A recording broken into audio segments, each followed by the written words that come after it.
ইরানের সঙ্গে সমঝোতা চুক্তির বিস্তারিত অবিলম্বে কংগ্রেস ও জনগণের সামনে প্রকাশের আহ্বান জানিয়েছেন সেনেট মাইনরিটি লিডার চাক শুমার।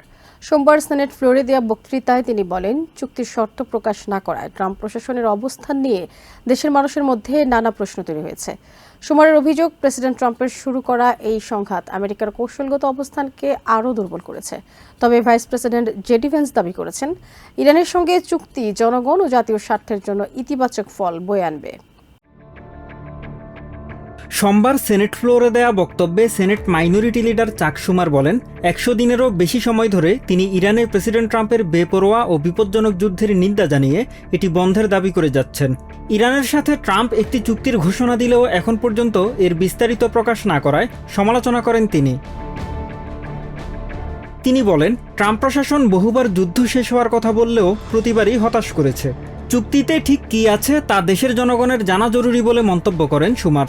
তার মতে, চুক্তি নিয়ে ট্রাম্প প্রশাসনের লুকোচুরি দেশের মানুষের মনে অনেক প্রশ্ন তৈরি করছে। এই যুদ্ধ থেকে আমেরিকা কিছুই পায়নি বলে দাবি করেন শুমার। তিনি বলেন, এই যুদ্ধ ইরানকে আরও শক্তিশালী করার পাশাপাশি জ্বালানি তেলের দাম বাড়িয়ে দিয়েছে, যা সহজে কমবে না। তবে এদিন এবিসি নিউজকে দেয়া এক সাক্ষাৎকারে চুক্তি নিয়ে সব সমালোচনা প্রত্যাখ্যান করেছেন ভাইস প্রেসিডেন্ট জেডি ভ্যান্স। তিনি জানান, ইরানের পারমাণবিক কর্মসূচি পুরোপুরি ধ্বংস এবং হরমুজ প্রণালী পুনরায় উন্মুক্ত করা এই চুক্তির মূল উদ্দেশ্য। এই চুক্তিকে দেশের মানুষ এবং মধ্যপ্রাচ্যে শান্তি কামনা করা প্রত্যেকের জন্য বড় জয় হিসেবে অভিহিত করেন ভ্যান্স। ইসরায়েলিদের অসন্তোষের বিষয়ে ভ্যান্স অভিযোগ করেন, তাদের মিডিয়াগুলো এই চুক্তির বিষয়বস্তু নিয়ে ভুল তথ্য ছড়াচ্ছে।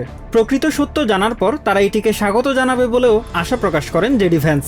এদিকে ফক্স নিউজকে দেয়া সাক্ষাৎকারে রিপাবলিকান কংগ্রেসম্যান জিম জর্ডান বলেন, ইরানের সঙ্গে চুক্তির মাধ্যমে প্রেসিডেন্ট ট্রাম্প তার প্রতিশ্রুতি রক্ষা করেছেন। তিনি আরও বলেন, এই চুক্তি আমেরিকা, ইসরায়েল সহ ইরানের হাতে নিপীড়িত সবার জন্যই মঙ্গলজনক। Mahmudul Hasan, TVN 24 news desk. New York থেকে সম্প্রচারিত টিভিএন 24 টেলিভিশন বিশ্বজুড়ে বাঙালির কণ্ঠস্বর।